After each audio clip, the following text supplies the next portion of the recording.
Hey everyone, if you're an entrepreneur trying to raise money and you keep getting told no, the 5 tips I have for you in this video should help improve your odds. Check out the description for more information on me and my background as an investor and entrepreneur, and let's get started with the 5. Okay, so one other thing I'd like to point out real quick before we get started is that in a recent advisory session with an entrepreneur who had what I would best describe as a 31 slide eye chart for a deck, we applied the principles we're going to talk about today in this video. And we used a variation of the example deck that I'm going to show from time to time in here, as an example, as a template, if you will. And the first time out with that revised deck, he got a check. Wasn't a very big check, but he got a check. He had previously pitched the 31 slide eye chart countless times, didn't get any checks. So it's evidence that this stuff can work. I'm not saying it's going to work for everybody. It could work for you. It depends on a lot of factors, but these things can help. Okay, number 1, format and structure. So the thing to remember about pitching investors is that it's storytelling. And like any good story, it requires a good format and structure that the audience is going to understand. Investors are no different. They see hundreds of pitches. And if they see something that's not in an outline or a format or a structure that they recognize or understand, you're going to lose them very quickly. Okay, so the outline that I've been recommending to people for years is something called the Sequoia pitch deck template. Now, this is a tried and true template by a very large VC, Sequoia Capital.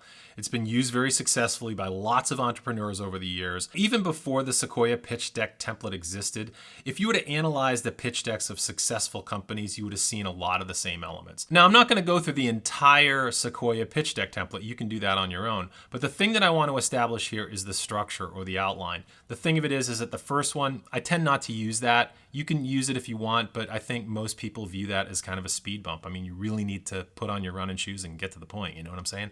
So I tend to leave that one out.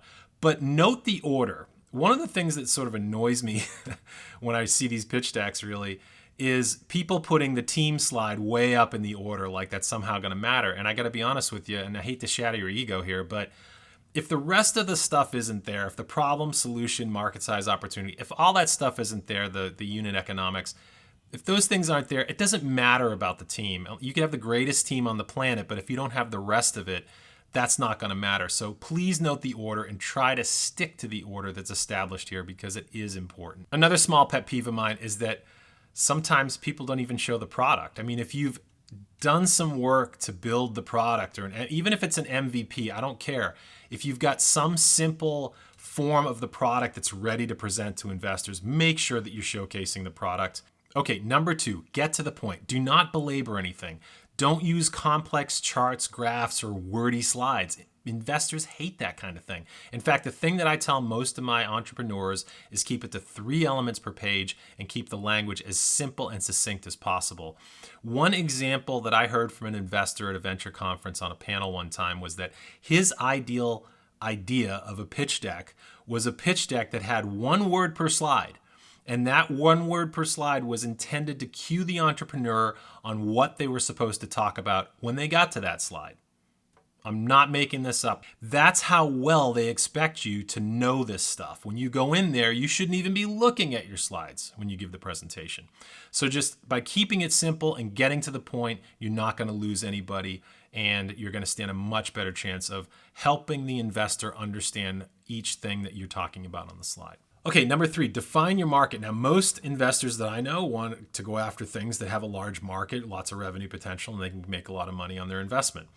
It's not sufficient, however, for you to say as an entrepreneur that, yeah, there's a $500 billion total worldwide market. Well, yeah, if you were a monopoly, you could go after that.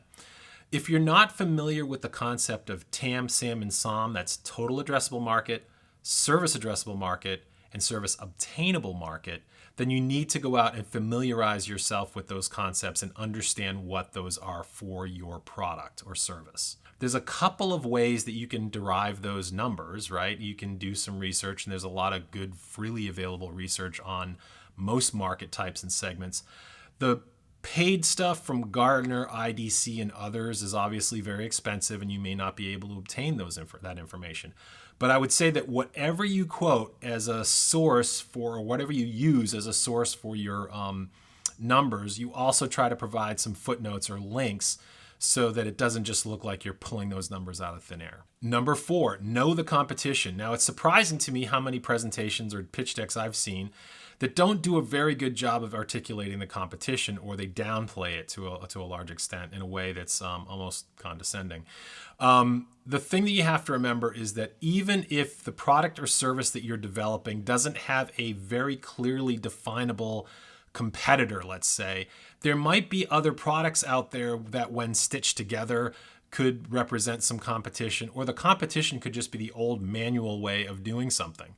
There's always some competition out there for what it is you're doing, unless you've got a truly 0-to-1 concept. And even then, those 0-to-1 concepts tend to have some form of competition in the form of a manual or old style way of doing things. But always make sure that you're trying to do some work to articulate to the best of your ability the competition, the value that you provide over and above that, and where you position in that competitive landscape. Number 5, traction trumps everything. And what do I mean by that? Well, think about it. If you go into a presentation with investors and you can prove that you've built an MVP product, that you've done the legwork to go out and identify what that initial cohort of users are that are going to, get the problem and pay money for it, pay money for value, and you've actually generated some revenue, even if it's a small amount of revenue, a few $1,000, $10,000, $20,000, whatever it is, you have taken your hypothesis, you have put it into practice, and you have proven that people will pay for it.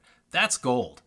That will trump and dismiss all kinds of other objections that investors might have about your presentation. Now, I'm not going to say that traction works in every single case, because there are certain types of traction that may not be satisfying enough to investors, and that's fine.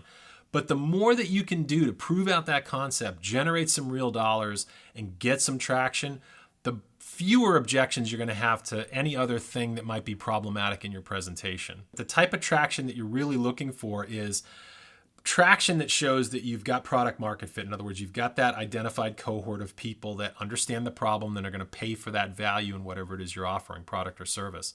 You're also going to be wanting to provide some proof that the unit economic model that you've presented in your financials is going to support the business, right? Even if it's small numbers and you're not profitable right away, you've done some kind of math or financial or spreadsheet analysis to demonstrate that, hey, if we can get the kind of financing that we are looking for, the unit economic model that we were able to prove in our MVP seems to hold up, right? I mean, those are the kinds of things that investors just love to see, because it demonstrates that you're not just asking them for money. You're putting in the sweat equity. You're testing your hypotheses.